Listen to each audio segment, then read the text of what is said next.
Hello everyone, welcome back to my YouTube channel. आज की हमारी कहानी है छोड़ो कल की बातें। प्रीति के अतीत के बारे में क्या जान गया था विशाल। अगर वीडियो पसंद आए तो लाइक और शेयर करना ना भूलिएगा। विशाल को सूरज के व्यवहार पर बड़ा क्रोध आया। माना कि वह उसका काफ़ी करीबी मित्र है, पर इसका यह मतलब तो नहीं कि जब वह चाहे जैसा चाहे व्यवहार करे। आज किसी बात पर बॉस ने जब उसे झिड़का तो सामने तो वह चुप रहा, पर बाद में मजाक उड़ाने लगा। वह उसे समझाता रहा, पर वह उसे चिढ़ाता ही रहा। अंत में उसने उसे काफ़ी खरी खोटी सुना दी। जवाब में उसने जो कहा वह सुन उसका माथा चकरा गया। उसने कहा, तुम्हारी गर्लफ्रेंड कृति ने तुमसे पहले मुझे प्रपोज किया था। जिसे तुम अपनी गर्लफ्रेंड समझ रहे हो वह सेकंड हैंड गर्लफ्रेंड है।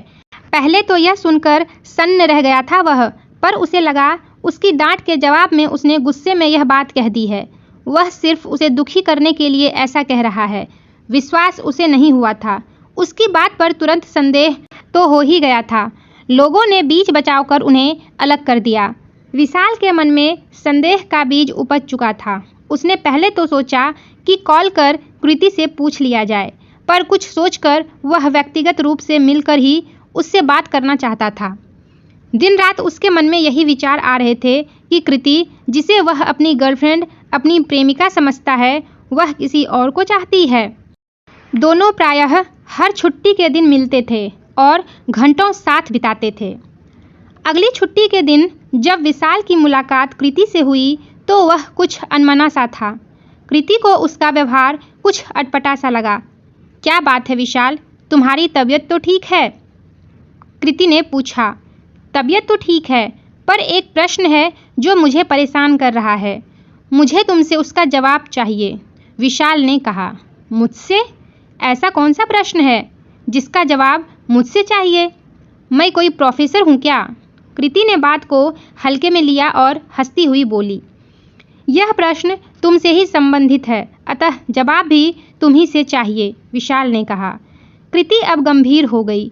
वह विशाल के लहजे से समझ गई कि जरूर कोई गंभीर मुद्दा है। बोली, पूछो, क्या यह सही है कि तुम सूरज से प्यार करती हो? विशाल ने पूछा। कृति सकपका गई। उसे तुरंत कोई जवाब नहीं सूझा। वह थोड़ी देर विशाल को देखती रही, फिर बोली, ऐसा क्यों पूछ रहे हो? मुझसे सूरज ने कहा है कि तुम मुझसे पहले उससे प्यार करती थी, विशाल ने कहा। कृति तुरंत कुछ न कह सकी, पर बात झूठी भी नहीं थी, और सूरज ने जब विशाल से यह बात बता ही दी है तो वह लाख मना करे विशाल शायद ना माने। पर उसने कहा, मैं अभी भी सूरज को पसंद करती हूँ। पहले भी मैं उसके साथ ही हर बार बाहर कॉफ़ी पीने जा चुकी हूँ, लेकिन मैं उससे ज़्यादा तुमसे प्यार करती हूँ। यही कारण है कि मैं तुम्हारे साथ हूँ, कृति ने कहा। विशाल बस उसे देखता रहा। शायद वह कृति की बात पर विश्वास नहीं कर पा रहा था। उसे संदेह था कि कृति आज भी सूरज को चाहती है और उसे धोखा दे रही है। वह अनमना सा कृति के साथ घूमता रहा। कृति हमेशा की तरह उसके हाथ को अपने हाथ में लेकर चलती तो वह अपना हाथ खींच लेता। कृति उसके कंधे पर सिर रखती तो वह कोई प्रतिक्रिया नहीं करता। पहले दिन तो कृति ने कुछ नहीं कहा, पर बाद में भी जब विशाल का व्यवहार ऐसा ही रहा तो उसने उसे समझाया, किसी को पसंद करना और किसी को प्यार करना अलग अलग बात है। मैं सूरज को और कई लोगों को पसंद करती हूँ। उनके साथ कभी कभार कॉफ़ी पीने, मूवी देखने भी जाती हूँ, पर प्यार मैं तुमसे करती हूँ, इसलिए हर छुट्टी का दिन तुम्हारे साथ ही बिताती हूँ। मगर उसकी बातों का विशाल पर कोई असर नहीं पड़ता और कृति धीरे धीरे नाराज रहने लगी। विशाल भी उससे दूरी बनाकर रहने लगा। इस बीच सूरज ने विशाल से माफ़ी मांग ली और दोनों फिर से पहले की तरह ही रहने लगे। अब कृति के प्रति विशाल के मन में अभी भी वही नाराज़गी की भावना थी। उसके मन में उसके साथ ब्रेकअप करने का विचार आने लगा। वैसे एक मन यह भी कहता था कि कृति की बात को वह मान ले और उसके साथ पहले की तरह जीवन बिताए, पर पता नहीं क्यों वह इस बात के लिए कुछ ही देर तक तैयार होता था। कुछ ही देर में संदेह रूपी सांप अपना फन उठा लेता था। सूरज भी उनके बीच आई दरार के लिए खुद को दोषी मानता था, पर कृति के प्रति विशाल के मन में आए विचार के लिए वह कर ही क्या सकता था। जो बात जबान से निकल गई उसे वापस तो नहीं लिया जा सकता था। घर में भी विशाल का व्यवहार बदला बदला सा रहने लगा। उसकी माँ इस बदलाव को महसूस कर रही थी। उन्होंने 2 बार उससे पूछा कि माजरा क्या है, पर विशाल उनकी बातों को टाल जाता। एक दिन उसकी माँ ने पूछ ही लिया। पहले तो कृति से बातें किया करता था। मैं कई बार मना भी करती थी कि वक्त बेवक्त क्यों बातें करता रहता है फ़ोन पर। किसी बात को लेकर तुम्हारे बीच झगड़ा हो गया है क्या? इसी कारण तुम असामान्य व्यक्ति की तरह हरकत करते हो। कुछ नहीं माँ, तुम तो बिना बात संदेह करती हो। विशाल ने टालना चाहा, पर माँ के बार बार जिद करने पर उसे बताना ही पड़ा कि माजरा क्या है।